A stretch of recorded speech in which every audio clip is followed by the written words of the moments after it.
Épisode 135, cette fois-ci, ça va se passer avec Sébastien et Benoît.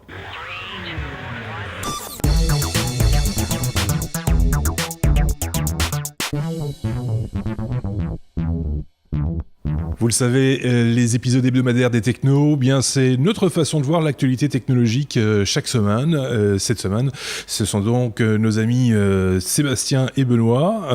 Benoît d'abord, c'est Benoît, bonjour Benoît, qui a scruté l'actualité et puis qui nous en dira ce qu'il en a retenu. Et puis également Sébastien. Salut Sébastien. Hello, c'est celui qui a les cheveux.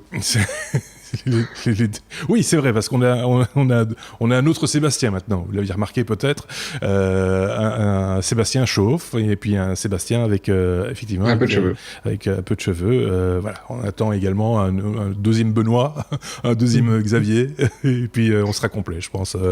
Ça devrait le faire.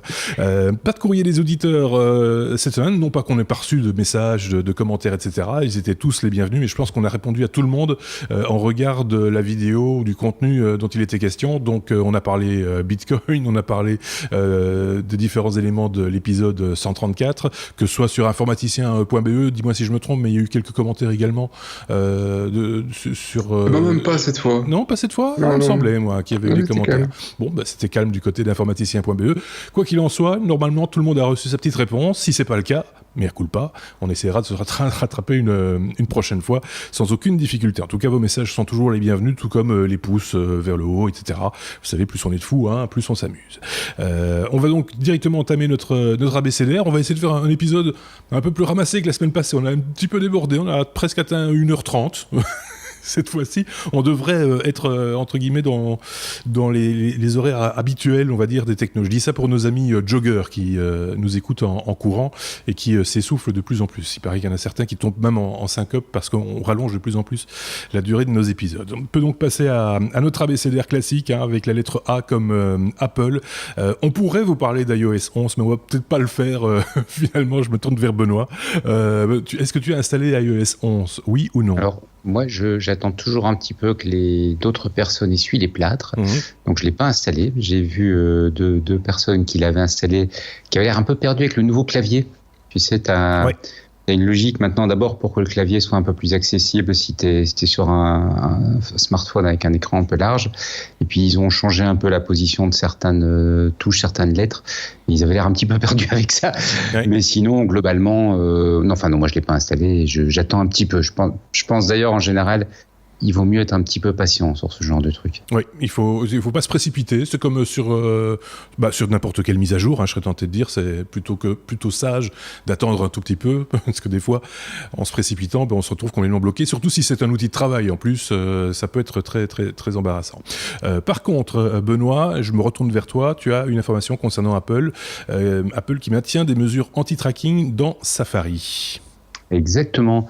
Donc c'est une annonce qu'ils ont fait dans WebKit en fait, donc le moteur open source qui était à la base de Safari. Ils ont intégré un système intelligent pour éviter le tracking publicitaire. Donc c'est technique, hein, quand tu visites un site, le site implante un cookie dans ton browser, et puis après il te suit de site en site, et puis ça fait cet effet où parce que tu es allé voir, je sais pas moi, un site sur la photo, sur tous les autres sites que tu visites, même des sites qui n'ont absolument rien à voir, on va dire un site de cuisine, tu te retrouves avec des pubs pour de la photo, et c'est le principe d'avoir matché en fait ton historique de navigation avec le site sur lequel tu te trouves, donc de te présenter de la pub entre guillemets pertinente. Alors moi je la trouve souvent pas très pertinente, mais on se souvient qu'Apple avait été dans les premiers, si pas le premier, à bloquer déjà quand ils avaient lancé Safari les cookies tiers, et donc déjà à réduire un peu, mais entre-temps les agences publicitaires ont remis des trucs de plus en plus forts en termes de tracking, et là ils ont un truc qui est basé sur du machine learning. Donc ton Safari va apprendre quels sont les sites qui implantent des cookies sur ton Safari, et va du coup, si tu as coché l'option qui le fait bien, va essayer de les empêcher de pouvoir te traquer. D'accord. Alors c'est pas simple, parce que les cookies servent à deux choses. Ils servent comme ça à traquer, ce qui n'est pas très chouette, mais ils servent aussi à te permettre, par exemple, d'être connecté une fois sur un site et à partir de cette connexion, de pouvoir utiliser ton identifiant sur d'autres sites. Et donc là, ils ont un algorithme qui va falloir voir un petit peu en pratique, mais qui essaye de traiter la plupart des cas de façon correcte et de façon intelligente. D'ailleurs, le libellé, c'est Try to Prevent Cross-Site Tracking, donc ils promettent pas qu'ils vont y arriver dans tous les cas, mais ils essayent d'analyser le type de cookies qui sont placés sur ta machine et en fonction de ça, de zapper ceux qui te voudraient du mal, entre guillemets. Est-ce qu'il y a une procédure Et donc, ce qui s'est passé, c'est que les éditeurs des agences publicitaires ont écrit à Apple en disant « ça va pas du tout, les gens aiment bien ces cookies-là, ils adorent qu'on les traque comme ça, ils sont super contents quand on leur met de la pub qui n'a rien à voir avec ce qui les intéresse, mais qu'on ne prête pas attendre qu'elle répond à leur historique de navigation. » Et Apple a dit « non, pour nous, la vie privée de nos utilisateurs, de nos clients, c'est important, et point, on ne va pas négocier sur ce sujet-là. » Ok. Est-ce qu'il y a une manipulation à faire, une case à cocher ou à décocher, où c'est d'office l'anti-tracking, entre guillemets, est actif dans Safari? Alors, c'est une option. Je pense qu'elle est active par défaut, mais tu peux aller les désactiver si tu le souhaites. Si, par exemple, tu constates que tu as du mal justement avec cet effet s'il gère mal le fait que tu te connectes sur un site et qu'à partir de là, ton identifiant est disponible sur d'autres, tu pourras aller le désactiver, par exemple. Ça, c'est une bonne solution. Non, ils ont aussi publié quelques conseils à destination des développeurs qui font un usage, je dirais, raisonnable des cookies, en disant, voilà, pour être sûr que ça se passe pas, voilà quelques éléments qu'on pourrait faire pour éviter ça. Mais ça implique de visiter le site, en fait. Évidemment, personne ne va visiter le site de l'agence publicitaire. Donc, l'anti-tracking... Déjà, il faut la connaître, en plus. Voilà. C'est particulièrement vrai avec Amazon, par exemple. Tu vas regarder un produit sur Amazon, et puis pendant 3 semaines après, tu as ce produit qui est sous toutes ses formes, sous forme de bannière, d'IMU, etc., dans toutes les pages que tu vas visiter. C'est très agaçant à la longue, parce que finalement, tu l'as peut-être déjà acheté, le produit.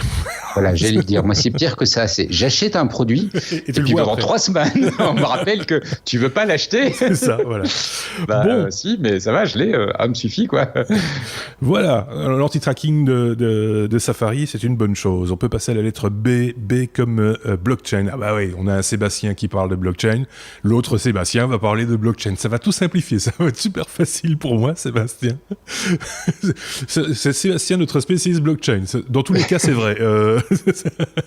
On va parler Bitcoin encore une fois, avec le Bitcoin, la nouvelle coqueluche du séparatisme. Pourquoi donc ?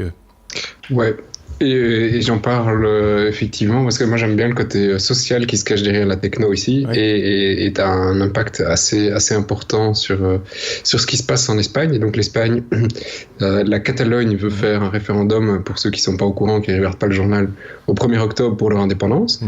Et le gouvernement espagnol a simplement dit non les gars, hors de question, on ne fera pas de référendum. Et alors bon, on n'est pas dans un podcast politique, donc on vous passe tous les détails de ce qui se passe comme pression de part et l'autre pour réussir à faire ou interdire ce référendum. Mais un des points sur la table du gouvernement espagnol, c'est nous allons saisir tout votre argent, comme ça de toute façon vous ne pourrez pas fonctionner et il n'y aura pas de référendum.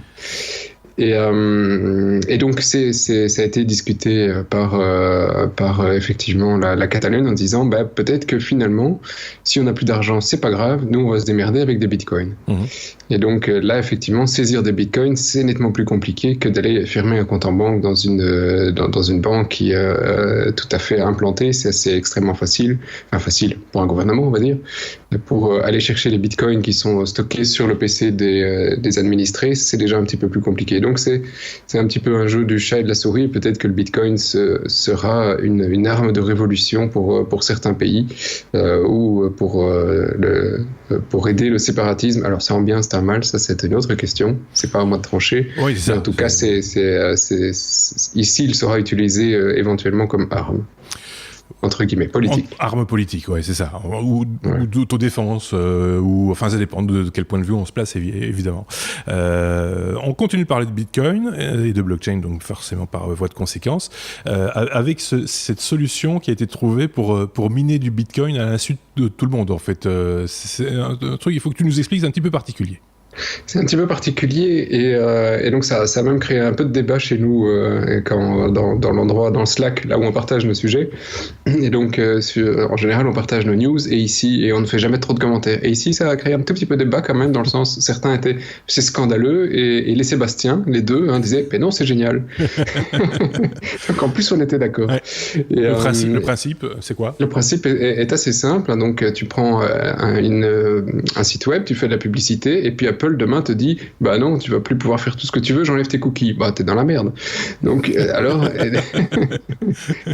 et donc t'as des grands sites souvent ici on parle d'un site pirate, Pirate Bay, qui vide sa publicité, mais la publicité on peut pas dire que le revenu augmente avec les années, ça a plutôt tendance à baisser. Et donc là et pour en plus des sites pirates, c'est pas toujours évident de trouver une régie qui accepte de commercialiser ces sites.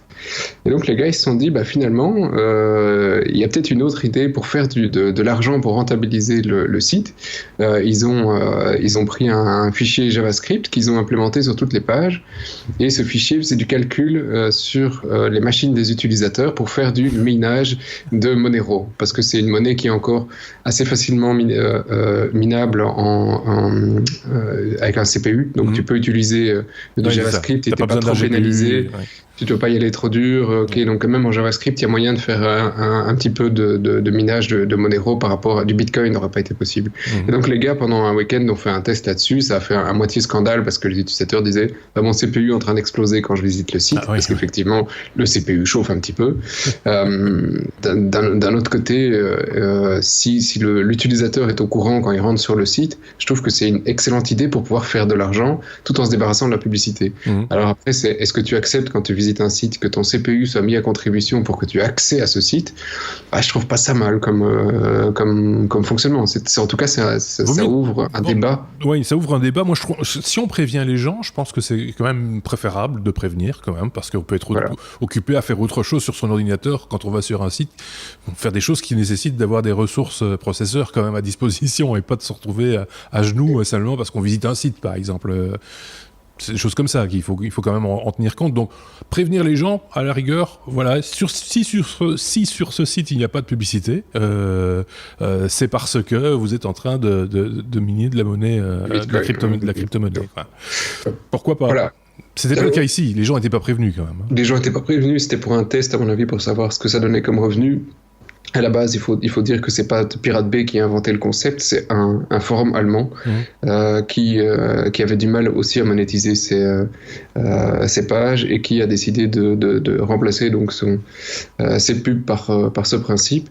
Et l'avantage du forum par rapport à Pirate Bay, c'est que les gens restent très longtemps sur ces pages et grâce à ça, les gars en 2-3 semaines arrivaient à faire plus d'argent que ce qu'ils faisaient sur un mois avec la régie. Ouais. Donc pour eux, c'est profitable. Pour Pirate Bay, je suis pas sûr que ce soit profitable. Maintenant, comme ils ont difficile bonne régie, c'est pas impossible. J'ai testé un peu ce que ça arrivait à faire comme crypto, est-ce que ça arrivait à miner sur une machine.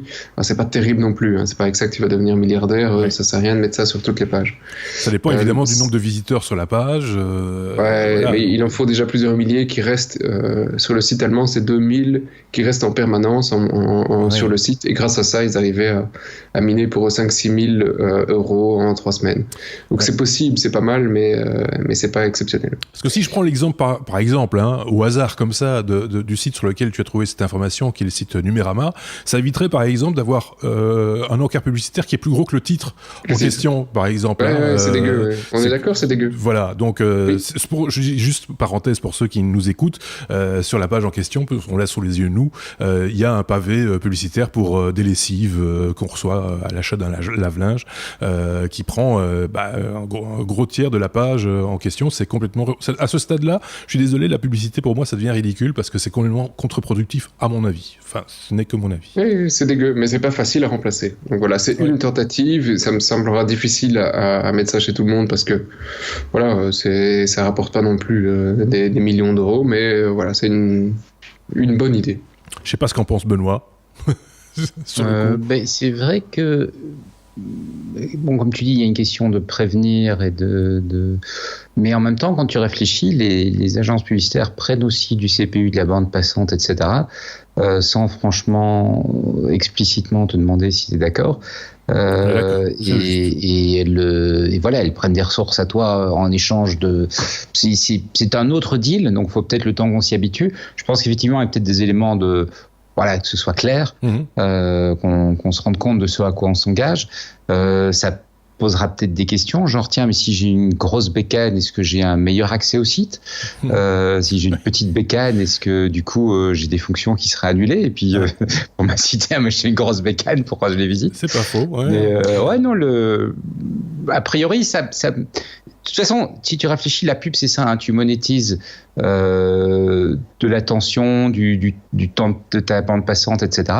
En échange d'un contenu, bah, c'est de fournir autre chose aussi en échange d'un contenu. Ça me paraît pas être un plus mauvais deal. Seb ?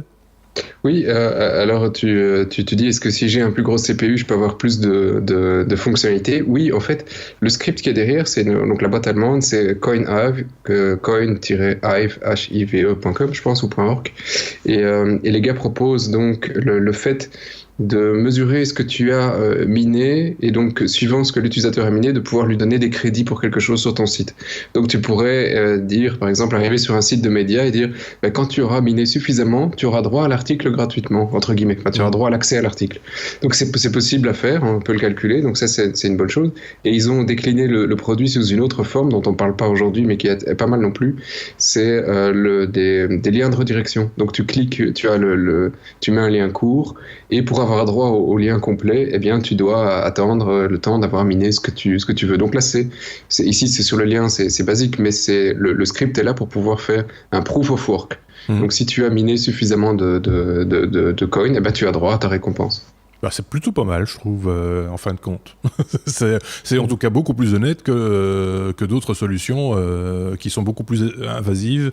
Et c'est vrai, là pour le coup, Benoît, t'as raison, pour lesquelles on nous a rien demandé, on nous les fout sous le nez sans prévenir. Voilà, c'est une idée en tout cas. Une forme de micro-paiement quelque part. Hein. Quelque part, oui, c'est ça. Une forme de micro-paiement, parce que ça fait un certain temps qu'on dit que. Moi, j'ai jamais tellement cru à la publicité pour soutenir Je sais que la publicité fonctionne bien, enfin, a fonctionné pendant pas mal de temps sur des sites web et tout, mais je reste pas convaincu. Je reste convaincu que c'est pas soutenable à terme, et on le voit parce que les prix n'arrêtent pas de s'effondrer. Et c'est vrai que ça fait longtemps qu'on dit, pour soutenir les éditeurs, il faudrait du micro-paiement. Et quelque part, on est un petit peu sur cette logique-là. Alors, après, retombe effectivement sur les quelques questions qu'on a évoquées, mais je trouve que c'est pas mal. C'est une bonne idée. On va la qualifier de bonne idée, celle-là, et puis on va laisser également nos auditeurs en débattre éventuellement dans les commentaires et voir quelle est leur opinion sur ce sujet. On lira tout ça, évidemment, et on s'en fera l'écho si besoin dans un prochain épisode. Pourquoi pas.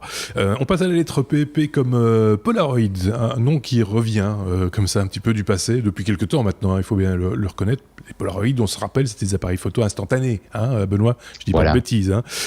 Ce nom n'a pas vraiment disparu, manifestement, il est toujours là, et Polaroid renaît de ses cendres aujourd'hui avec cette possibilité d'encore faire des photos un petit peu particulières avec un look un peu spécial ou pas.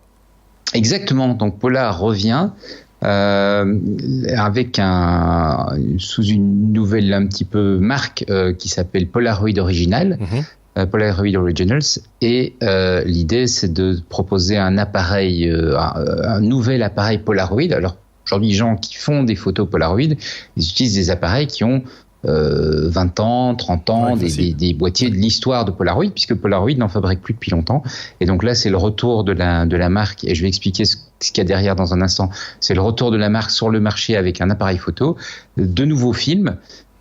Et donc voilà, la photo instantanée qui paraît aujourd'hui peut-être un petit peu, effectivement, on a tous un téléphone sur soi, tous un smartphone, et donc c'est devenu un petit peu Enfin, c'est complètement banalisé, mais le faire avec des moyens mécaniques, chimiques, etc., ce que Lang et Polaroid avaient fait dans les années 60, dans les années 70, c'était absolument révolutionnaire. Ouais. Et c'est vrai que ça garde un charme, ça garde un look, ça garde un côté tactile, et donc c'est une marque qui reste quelque part une marque de cœur pour pas mal de photographes et ou pas mal d'amateurs photo, etc. Et donc la marque revient. Et des artistes. Et l'appareil aussi ressemble à l'appareil d'Instagram. Oui. C'est l'ancien logo d'Instagram, parce qu'ils avaient pris un peu le look de l'appareil Pola, oui. Et donc le nouveau boîtier revient avec ça. Tu disais, Marc, pardon ? Tu disais monsieur, madame, tout le monde, mais des artistes aussi s'en sont emparés du Polaroid, oui. Et il y a eu pas mal de créations sur base de ces photos que tout le monde,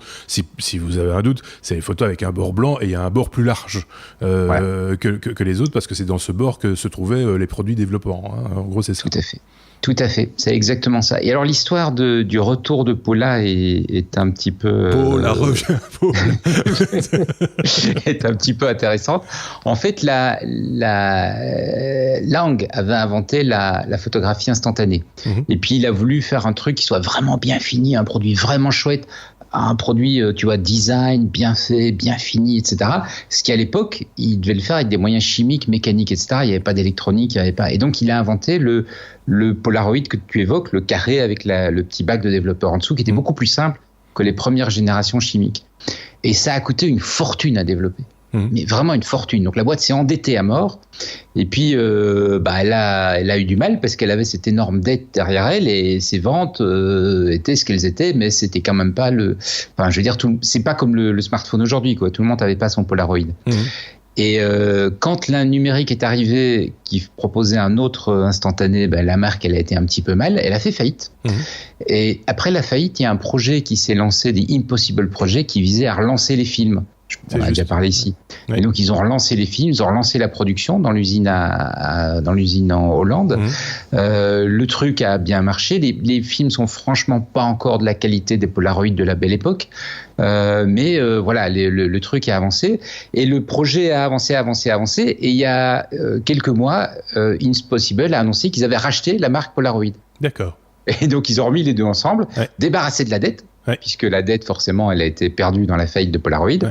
Et du coup, ça leur permet de revenir avec la techno qui avait été mise au point à l'époque, qui est maintenant amortie, la marque qui a resté la marque de la photo instantanée, et de relancer des produits. Alors, le nouveau est grosso modo un Polaroid classique, analogique, etc., avec juste un changement, c'est que la batterie... traditionnellement chez les Pola, elle est dans le pack photo, parce qu'à l'époque une batterie rechargeable c'était pas imaginable, et ici ils ont mis une batterie rechargeable que tu recharges par USB, mais le machin USB c'est pas pour télécharger des photos, c'est juste pour recharger l'appareil photo. C'est ça, tu mets tes packs photos et ils sortent tes packs photos. Ça leur permet de vendre le pack photo un peu moins cher, puisqu'il faut pas mettre une batterie dans chaque pack, hein. Je pense aussi que les Polaroid, en tout cas les Polaroid d'une certaine génération, le flash était jetable, si je me rappelle bien. Il fallait le remplacer. C'était une ampoule en gros qu'il fallait remplacer. Est-ce qu'on a une idée du prix ? Parce que moi je me rappelle que les films, enfin les cartouches de films, c'était par boîte, hein, je sais pas combien de tirages on pouvait faire avec, c'était assez coûteux quand même. À l'unité, à la photo, ça revenait quand même assez cher. Hein.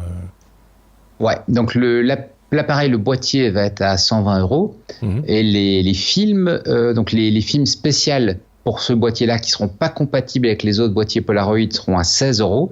Les films qu'on peut mettre dedans sans problème, qui se destinent à toute la gamme Polaroid, restent à 19 €. Enfin, seront à 19 €, puisque ils ont rebrandé Impossible sous le nom de Polaroid, sont à 19 €, ou plus cher pour les films spécialisés. Pourquoi ? C'est ce que je disais, la différence de prix, c'est la petite batterie qu'on met dedans. Oui, c'est ça. Voilà. Bon, voilà, c'est chouette. On va pouvoir faire des photos et se concentrer quand on fait la photo, parce que du coup, si on se loupe, on réfléchit. C'est des photos où il faut réfléchir, et ça, on n'a plus l'habitude de ça non plus. Hein. On a tendance à mitrailler et on prendra celle on fera le tri après. Ici, non, il faut bien encadrer, directement faire le bon choix de la photo. Ceci étant dit, on n'a jamais fait vraiment de photos très enfin, c'est une photo particulière, la photo Pola. J'ai envie de dire, c'est pas la photo qu'on fait ou même qu'on faisait avec un film argentique classique, quoi. On cadre pas de la même façon avec un Polaroid, on fait pas le même genre de photo. Tu vas pas me dire le contraire, hein, Benoît ?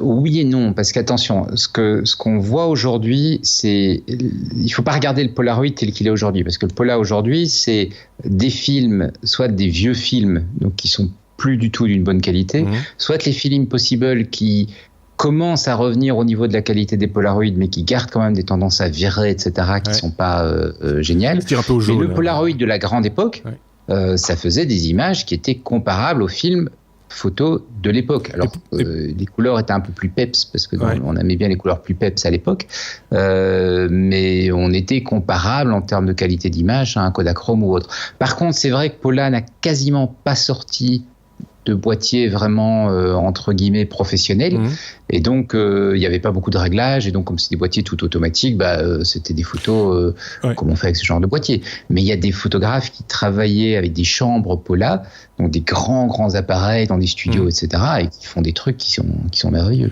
Il y a quand même une gamme, il me semble, on va en terminer avec Polaroid, hein, mais il me semble qu'il y avait une gamme d'appareils Polaroid pour professionnels, pour portraitistes, qui y avait ça dans les magasins à l'époque, qui pouvaient comme ça faire des portraits assez rapidement à la plage ou que sais-je, et c'était des appareils un peu plus robustes, un peu plus costauds, on va dire, qui étaient destinés aux professionnels, enfin en tout cas aux gens qui... Moi j'ai l'impression, et ça m'est resté, que le Polaroid c'était un appareil de portrait, quoi, plus que de paysage. Bah oui, c'est de l'appareil pour photographier la vie. C'était aussi l'appareil qu'on utilisait pour faire les cartes d'identité. Oui. C'est les 4 images pour les cartes d'identité quand on voulait sortir tout de suite. Oui. On le faisait avec ça. Voilà, on a parlé de Polaroid, je suis content. Je vois Sébastien lever son doigt. Oui, Sébastien. Moi, j'ai une petite question de novice, si j'ai jamais eu de Polaroid. Donc, le nouveau qui sort, c'est toujours avec un viseur optique bête et méchant, ici. Et, c'est pas un réflexe, hein, c'est sûr. C'est ça, donc c'est vraiment le truc classique comme à l'époque. Hein. Ils ont juste changé la batterie, ok. Et quand tu imprimes les photos, c'est toujours avec le cadre. Je suis pas sûr d'avoir bien pigé. C'est toujours avec le cadre, avec le gros bord blanc en dessous. Voilà. Tout à fait. Ça n'a pas changé. Il y a eu un réflexe dans la gamme, hein, le SX 70. Ah oui. Mais c'était le tout premier. Assez vite, ils ont arrêté parce que ça coûtait très cher, et comme ils visaient un produit plus grand public, ils ont arrêté. Mais oui, effectivement, ils ont repris le modèle des années 70-80, qui est le petit machin carré, un petit peu mignon, qui revient un peu tendance en termes de look avec Instagram et compagnie, et qui sort les photos comme tu les sortais à l'époque, le petit carré avec le petit machin de développement en dessous, quoi. Donc, ils vendent le même qu'à l'époque. Ils vendent la même qu'à l'époque. Et pour 19 €, tu fais combien de photos ? C'est pas des masses, hein. De tête, c'est 6-7, mais il faudrait que je revérifie. 6-7 photos ? Attends, je revérifie, moins de 5 € la photo. Il me semble qu'à l'époque, c'était c'est pas donné, là, Pola. Il me semble qu'elle... 3, 4. Il me semble qu'elle... Attends, je revérifie. Ils parlent entre eux, on va les laisser.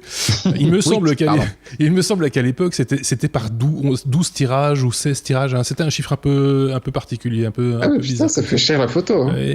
Mais bon, ceci étant dit, quand tu comparais à l'époque, avec l'argentique, le prix de la pellicule et le prix du tirage, parce qu'ici, c'est de l'instantané, donc t'as pas non plus le prix du tirage, on était quand même dans des prix qui se valaient, quoi, entre guillemets, avec cette facilité. C'est ce que tu payes aussi en contrepartie, c'est d'avoir ta photo directement et de pas devoir attendre 3 semaines pour la récupérer, quoi.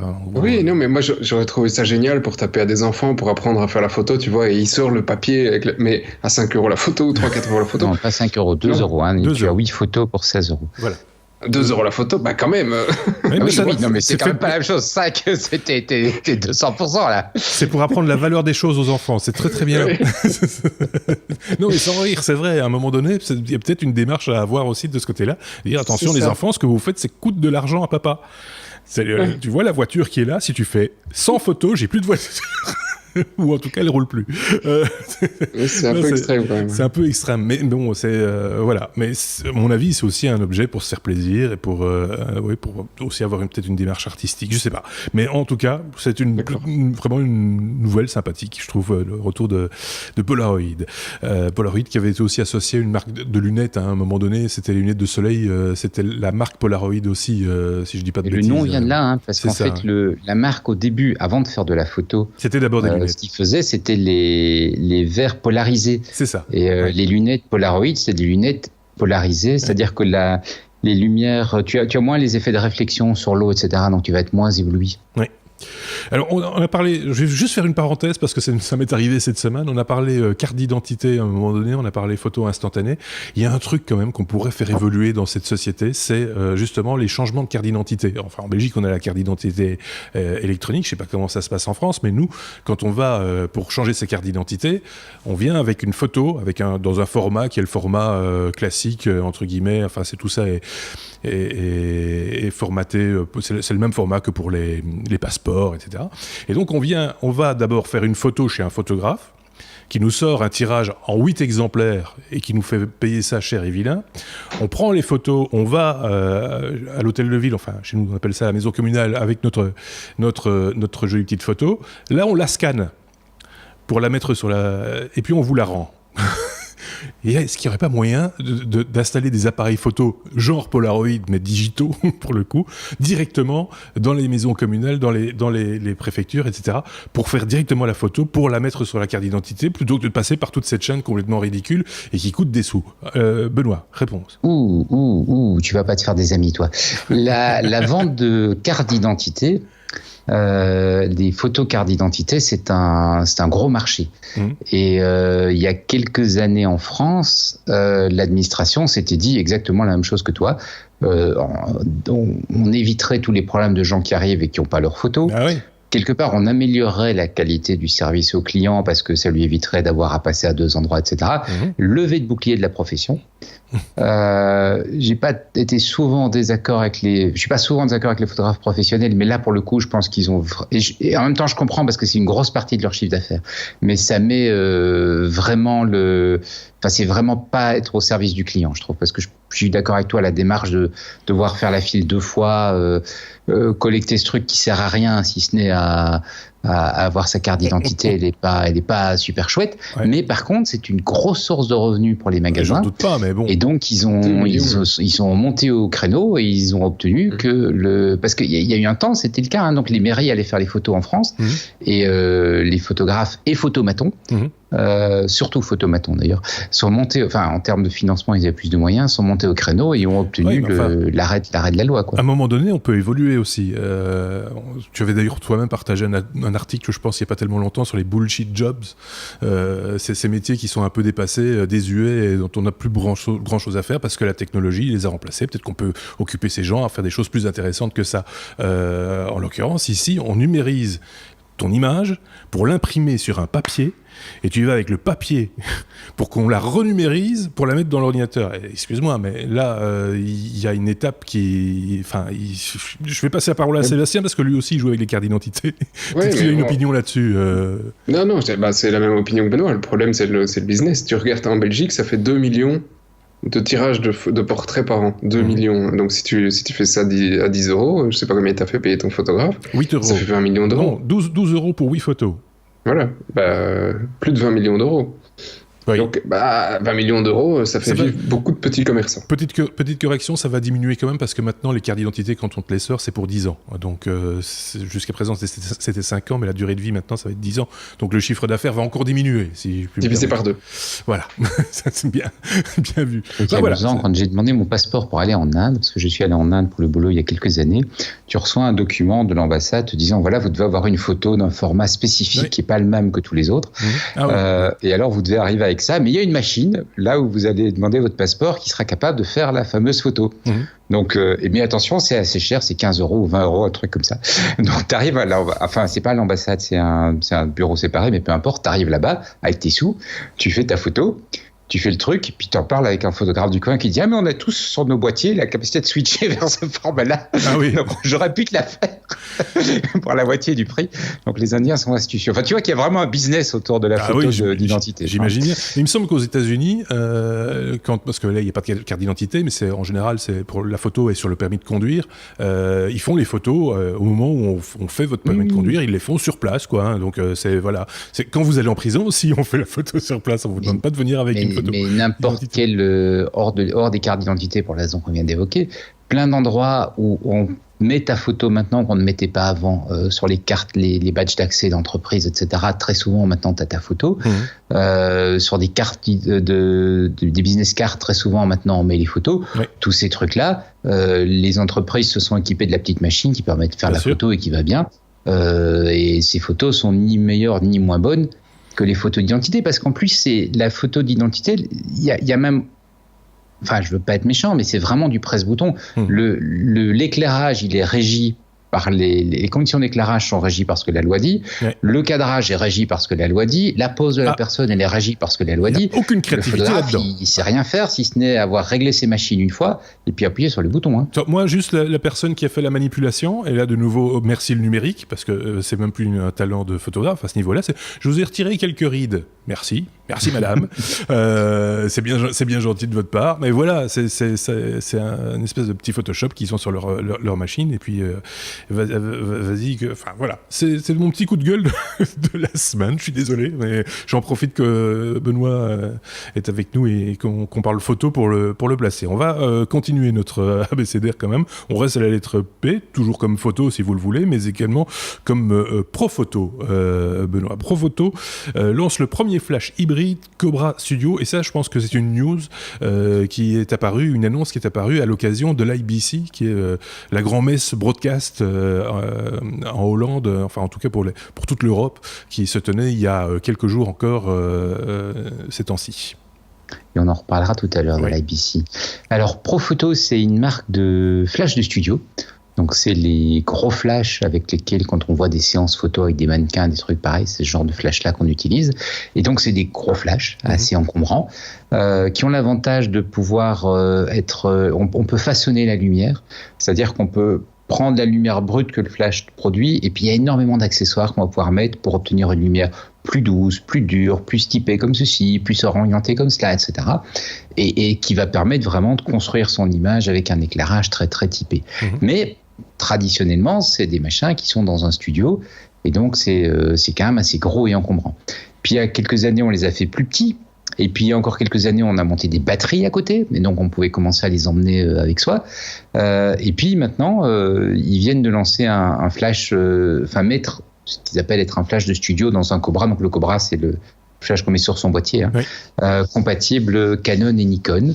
La puissance est quand même nettement plus faible que leur flash de studio, donc on n'a quand même pas tout à fait la même puissance, mais on va retrouver les fonctions qui font qu'un flash de studio est un flash de studio. C'est tu as la capacité de façonner la lumière, on peut mettre des adaptateurs pour élargir la lumière, la rendre plus douce, plus dure, etc.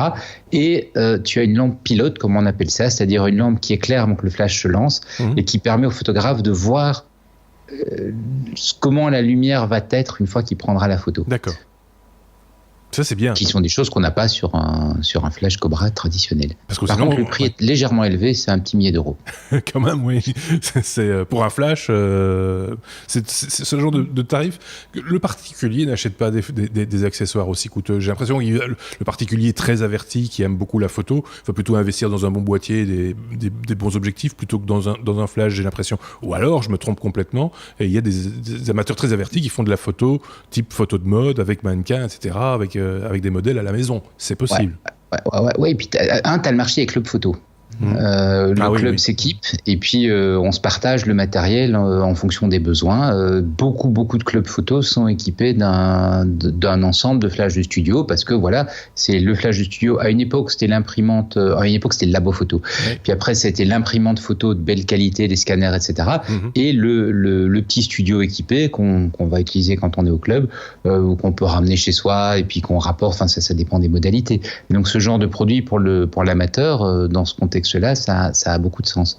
Mais c'est vrai qu'à la base, c'est plus un produit pro.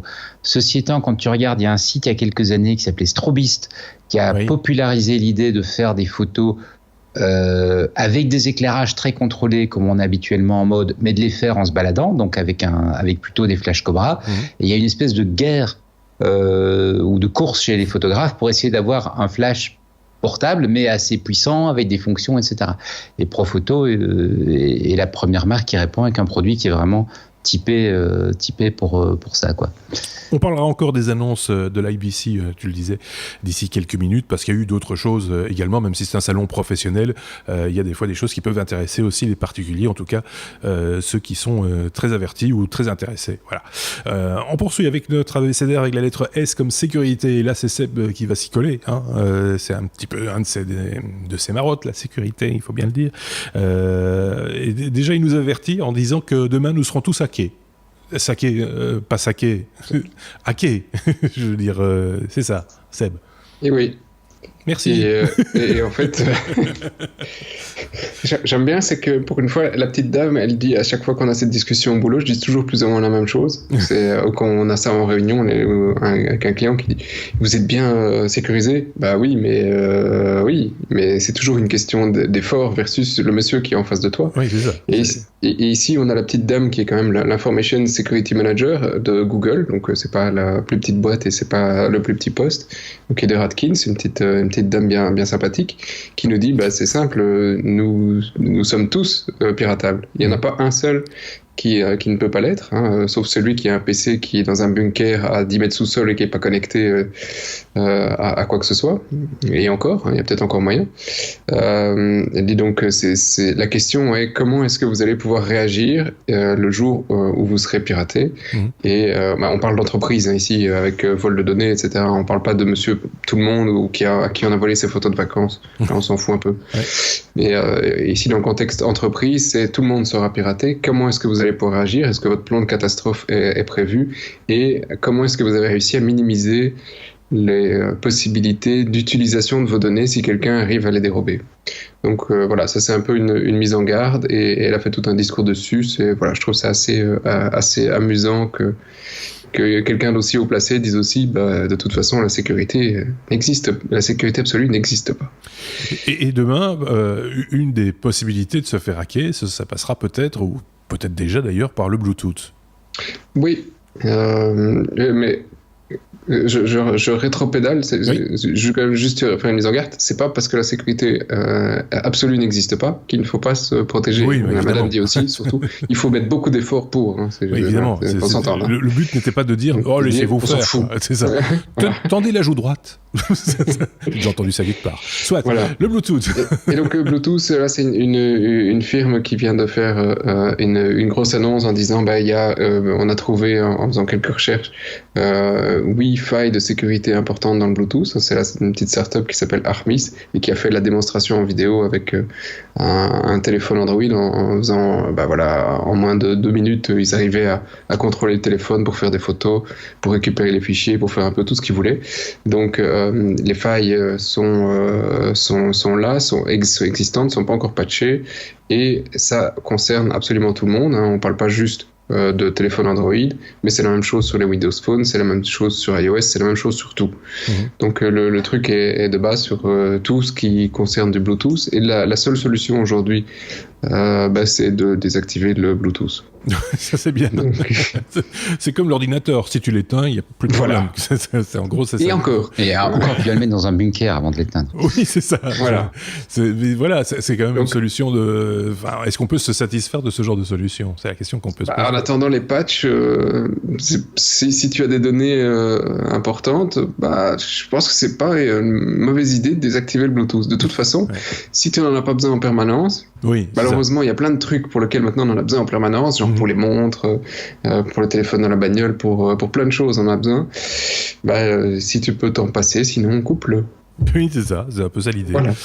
On en avait déjà parlé, d'ailleurs, je sais pas, avec Xavier ou avec Marc, du Bluetooth, cette possibilité, par exemple, de ne l'activer que dans certains cas, il y a même moyen de l'automatiser, manifestement. Par exemple, de faire en sorte que quand on monte en voiture, il s'active automatiquement, et puis que, enfin, voilà. Oui, non, là, c'est plutôt des automatismes sur le fait que quand tu rentres en voiture, il détecte le Bluetooth et il va couper le Wi-Fi, etc. Mais sinon, il peut pas savoir que tu es dans la voiture. Non, c'est justement avec le Bluetooth qui le détecte. Oui, c'est ça. Saloperie. C'est pour ça que je me disais qu'il y avait un souci. On reste chez toi, Seb, toujours parlons de sécurité. Alors souvent, on pense que ce qu'on considère être comme des bons logiciels, alors on va définir ce que c'est un bon logiciel dans un instant, qu'avec un bon logiciel, il y a peu de risques d'avoir des soucis, de choper des crassouilles. C'est plus tout à fait vrai, manifestement. Non, c'est pas vrai, ça l'a jamais été. C'est juste ici, c'est amusant. Ça a fait réagir beaucoup l'autre Marc. Ouais. Parce que c'est un grand adepte du logiciel et qui avait pleuré quand Avast l'a racheté. On parle de CCleaner. CCleaner, voilà.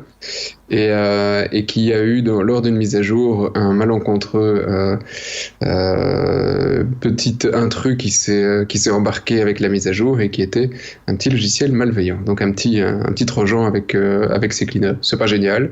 Et ça a été téléchargé plus de 2 millions de fois, donc il y a pas mal de gens qui se le sont installés.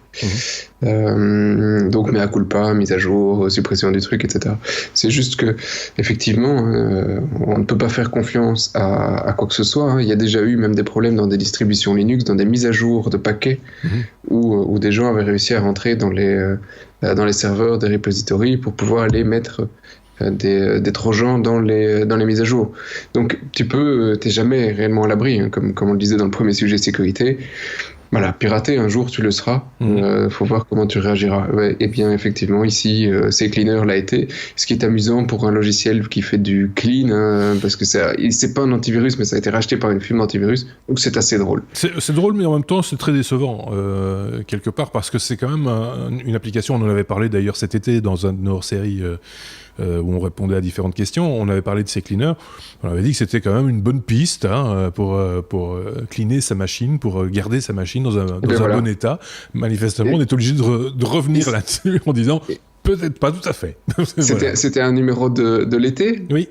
Eh bien, ça tombe bien parce que c'est une version qui date du mois d'août. Donc, tous ceux qui nous écoutent, avec plaisir. On est désolé, mais on n'est pas responsable de ce que font les éditeurs d'applications, même si des fois on trouve qu'elles sont bonnes. On demandera à Marc d'en parler la prochaine fois. À mon avis, ça va être comique. On est en train de pleurer quelque part. Oui, il est quelque part en train de pleurer, oui. Ou de chercher une version propre de CCleaner. On reste à la lettre S, mais S comme smartphone cette fois-ci. Tiens, ça fait longtemps qu'on n'a pas parlé de smartphone dans ce podcast. Avec, c'est quoi ça ? Bixby Go Home, Seb. Tu sais pas ce que c'est Bixby ? Eh bien, c'est que tu as la chance de ne pas le connaître. Ah bah. Et donc tous les possesseurs de Galaxy S8 savent ce qu'est Bixby et ne peuvent pas supporter Bixby parce que désolé, moi j'ai un téléphone. Voilà. Oh, le gros troll. Je me permets de temps en temps. Et donc voilà, c'est une des nouveautés qui est insupportable sur les Galaxy S8, c'est ce gros bouton sur la gauche près du volume, qui on ne peut pas le remapper, on ne peut rien faire d'autre. Quand on l'appuie, ça lance cette crasse qui ne fonctionne de toute façon pas en Europe parce que il ne parle pas français, il ne parlait même pas anglais jusqu'à peu. Donc voilà, et il y avait des solutions sur le Play Store pour réussir à désactiver le bouton et à le remapper sur autre chose, parce que Samsung se fait la guerre à tous ceux qui essayent de supprimer ce bouton. Donc c'était vraiment un jeu de chat de la souris pour réussir à le faire. Et à chaque fois que tu appuyais sur le bouton avec l'app, il lançait Bixby, il le refermait et il lançait ton autre truc. Donc tu vois, t'as vraiment l'impression d'un truc bricolé. Et sur un téléphone de ce prix-là, ça te fait un peu chier quand même. Bah oui, ça j'imagine bien. Voilà. Et donc, on est quand même à 6 mois après le lancement et Samsung a quand même finalement accepté que Bixby c'est peut-être pas si génial que ça, on va vous autoriser à le désactiver. On n'a pas dit qu'on va remapper le bouton, ton bouton il servira plus à rien, mais il te fera plus chier. Ce que je trouve fantastique, c'est qu'on en parle ici dans ce podcast, j'en ai pas beaucoup entendu, enfin la Terre n'a pas tremblé sur ce sujet. Je pense que si Apple avait fait un truc pareil, je sais pas ce que t'en penses Benoît, je te prends un parti, mais je pense que la Terre aurait tremblé, mais à côté de ça, le Mexico, c'était une blague quoi. C'est bizarre le type de comportement qu'on peut avoir par rapport à une marque comme Samsung versus Apple. Je sais pas ce que tu en penses.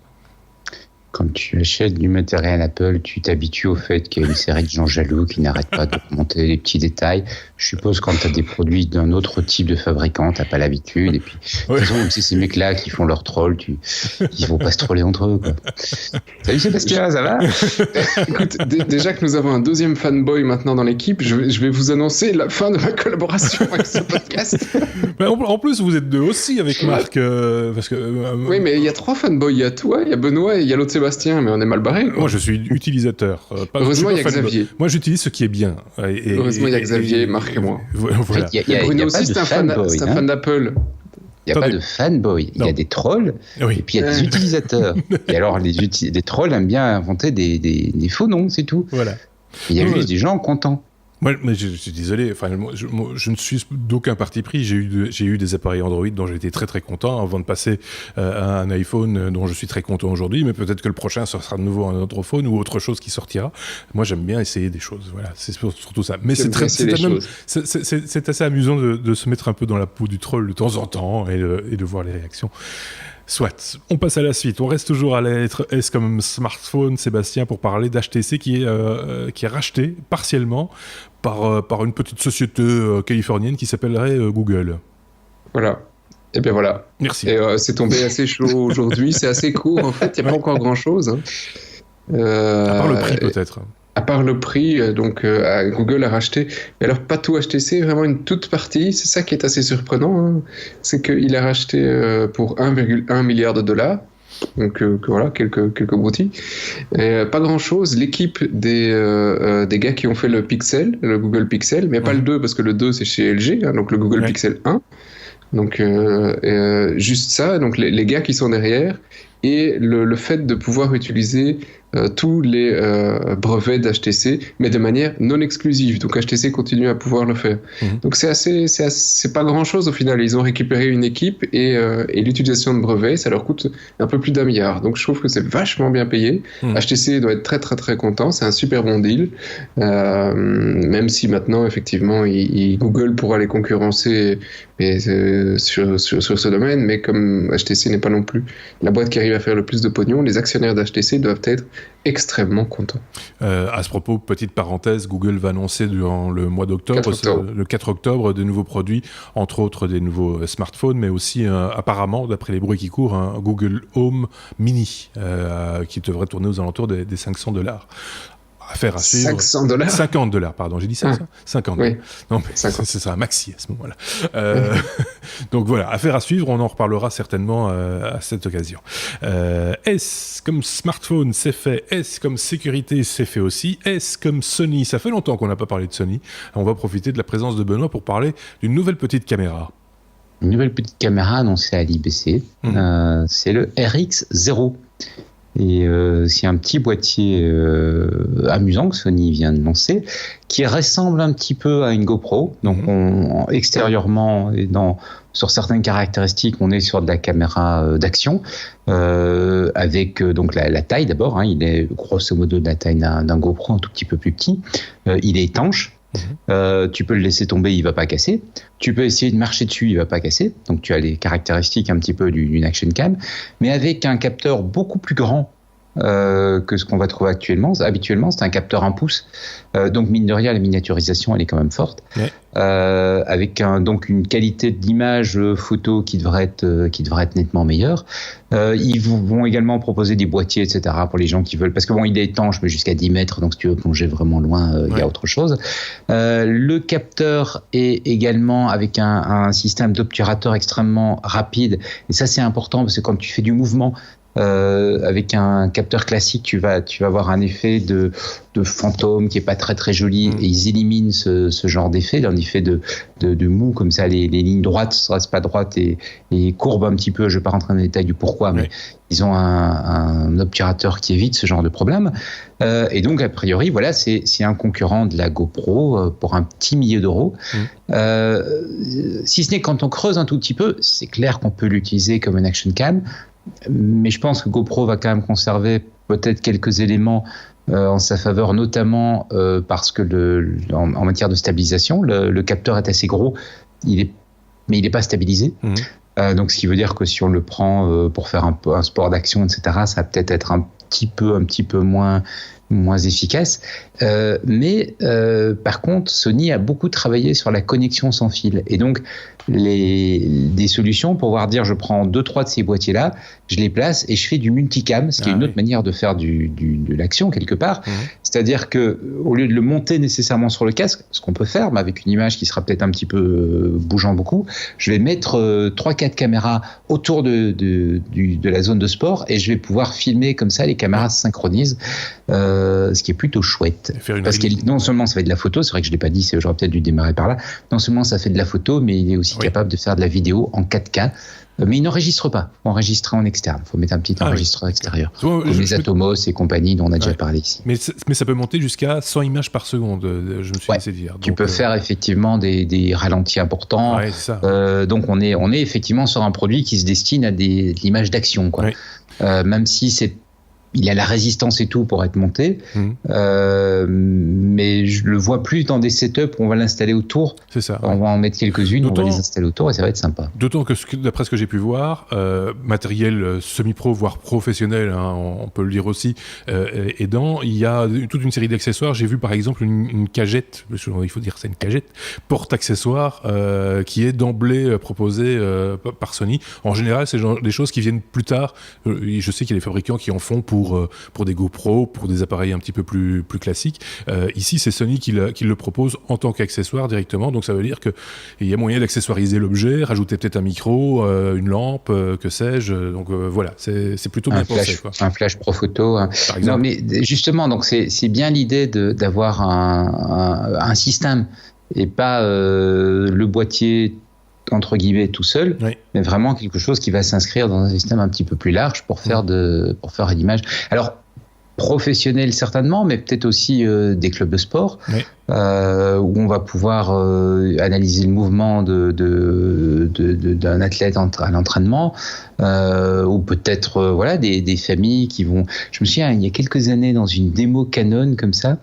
De recherche de techno, ils avaient où tu avais en fait tous les membres de la famille qui avaient une petite caméra, les caméras se parlaient entre elles et on est un petit peu sur la même logique, même si c'est pas aussi avancé que l'espèce de concept que Canon présentait à l'époque, et tu avais les caméras se parlaient entre elles et permettaient en fait à chaque membre de la famille de contribuer à l'image qui était en train de se construire.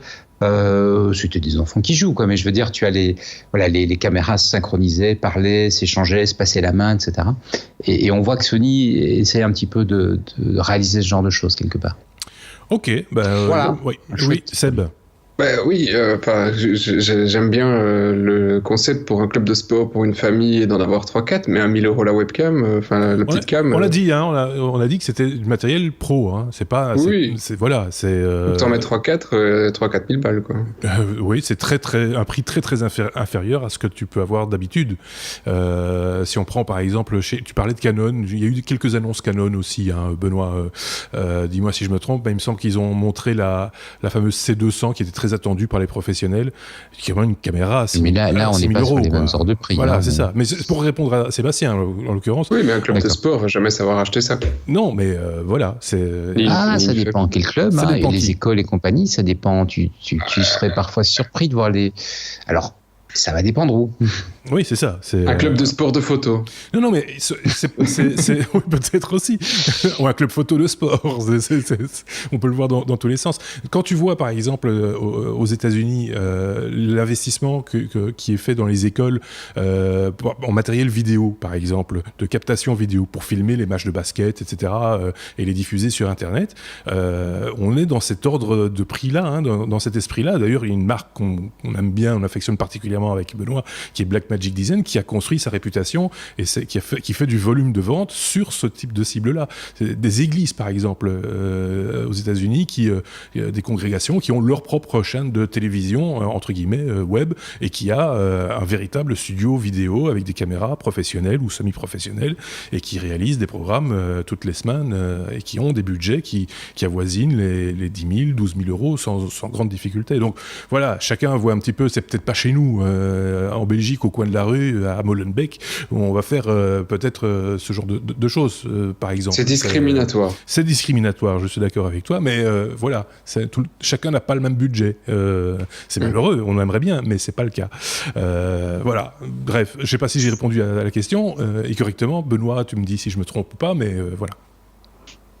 Voilà, j'ai eu droit à un pouce levé, ce qui est très facile quand on réalise un podcast audio.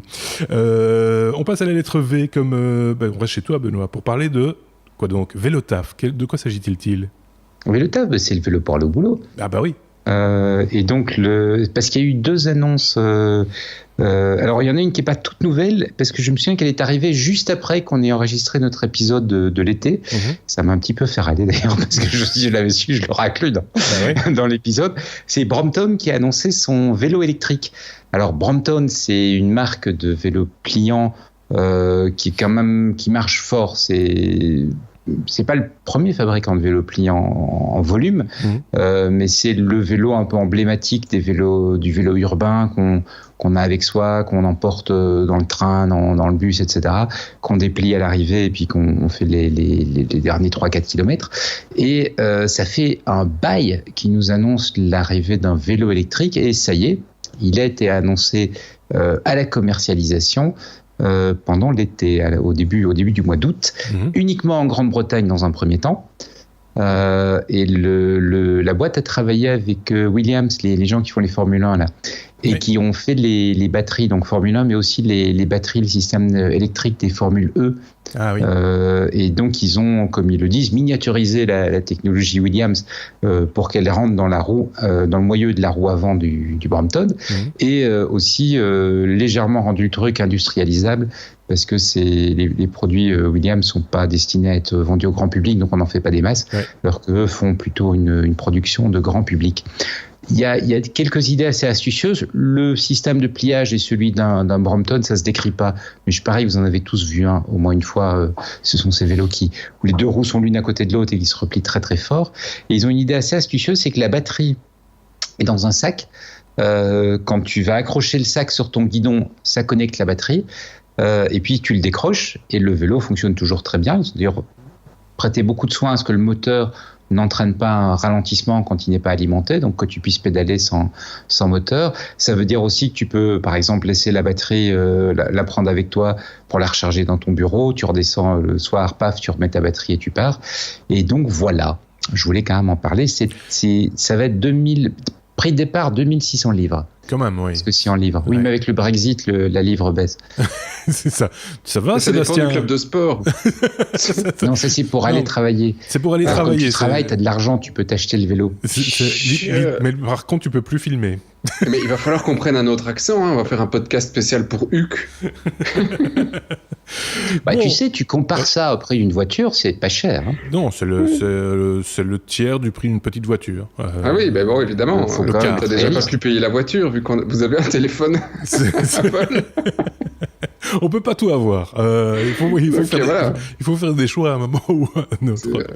C'est la voiture ou le téléphone. On va encore parler de vélo électrique ou vélo tout court, avec cette étrangeté, j'ai envie de dire, Benoît. Ouais, c'est le SoftPoint Mark I. C'est un autre vélo électrique qui vient d'être annoncé, qui a été mis au point par Mark Sanders, qui est le designer d'un vélo que j'aime beaucoup. C'est le Strida, c'est un vélo pliant. C'est le vélo pliant que j'utilise, que je trouve vraiment très très bien fait. Et il vient de sortir un vélo. Il fait juste le design, il commercialise pas, mais il vient de faire le design pour SoftPoint d'un vélo électrique pliable. Il faut absolument aller voir les images parce que c'est pas en soi le plus important, mais c'est le plus spectaculaire. Les rayons sont complètement invisibles. Ah bon ? En fait, ils ont remplacé les rayons des roues par un plastique clair. D'accord. Et donc, tu as le moyeu et puis tu as la roue qui a l'impression de flotter au milieu du truc. Heureusement, ce sont des petites roues. Ce sont des roues de vélo pliant. Parce que les grandes roues pleines, quelqu'un avait essayé ça pour faire des vélos de vitesse. Par contre, il ne faut pas rouler avec ça à l'extérieur, surtout quand il y a un vent de côté. Parce que c'est une prise au vent monstrueuse. Et non, mais il faut le dire. Donc, ça freine le vélo, quelque part. Donc, il faut quand même être vigilant. C'est très joli, c'est très impressionnant. Mais la fonctionnalité derrière, ça se pose là quand même, Benoît. Mais j'ai trouvé le produit sympa et mignon. Ça va être fabriqué par une boîte chinoise. Et donc, c'est aussi un signe quand même, parce qu'il y a quelques années, nos amis chinois, ils prenaient des produits, ils les imitaient, et puis ils nous sortaient des versions reproduites, mais pas d'une très très bonne qualité. Et là, c'est une marque, et on voit ça de plus en plus quand même, c'est une marque dans plein de secteurs, c'est une marque qui se lance, qui fait appel à des designers reconnus, qui fait un produit qui a priori, il faudrait le voir à l'usage parce qu'il commence la commercialisation, semble être assez quali, avec des prix qui restent quand même plutôt des prix type asiatique que des prix européens. Ouais. Donc je pense que ce genre de produit, ça peut faire mal. Je pense que tu as raison de le dire, j'ai pas le nom en tête, c'est dommage, mais il y a une start-up belge par exemple qui s'est lancée dans la fabrication de vélos électriques, qui a fait pas mal de publicité. Un truc comme ça. Un truc comme ça, oui. J'ai plus vraiment, on va le retrouver, on partagera. C'était un truc sur Kickstarter, repliable en 3 non, tu mets derrière ton écran. Non, on parle de vélo. Non, comme ça.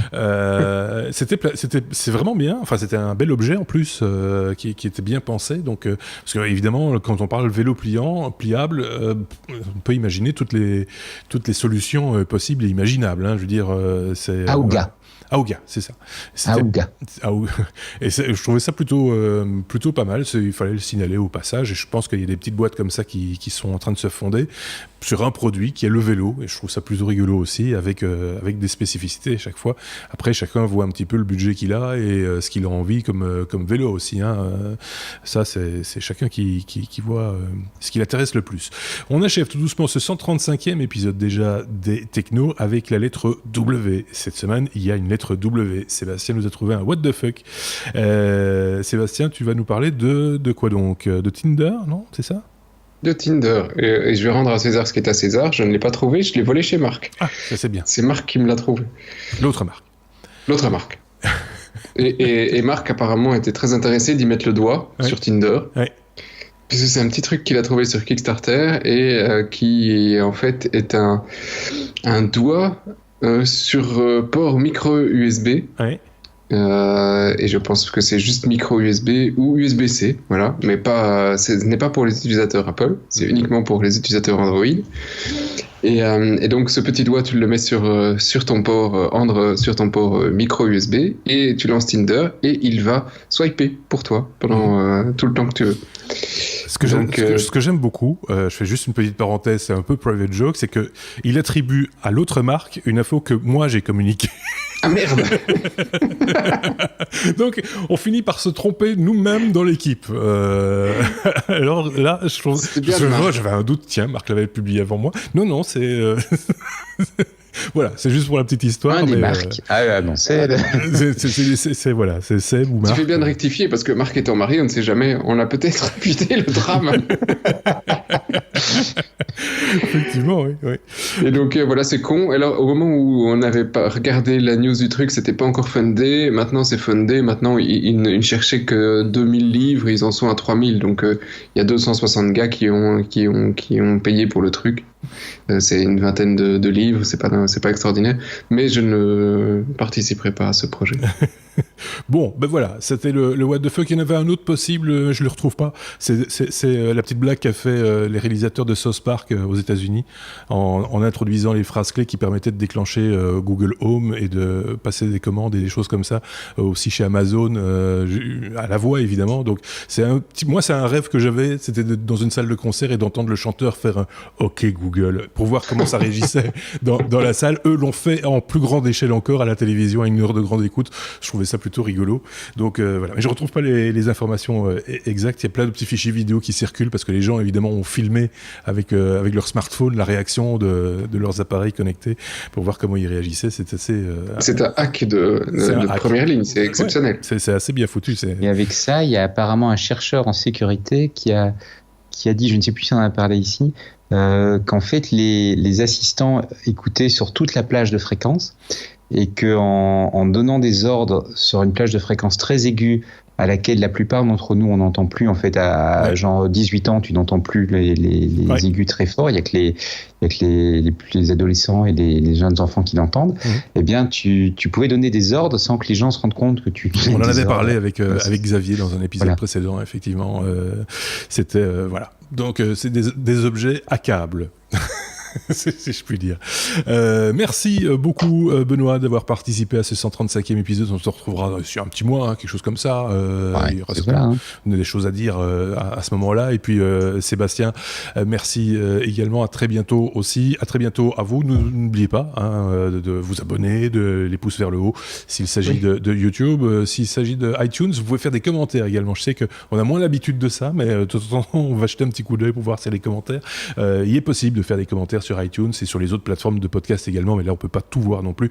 N'hésitez pas à nous faire connaître, partager avec le plus grand nombre ce que vous avez découvert avec les technos et ces épisodes hebdomadaires ou nos hors-séries. Passez une très bonne semaine, à la semaine prochaine, au revoir.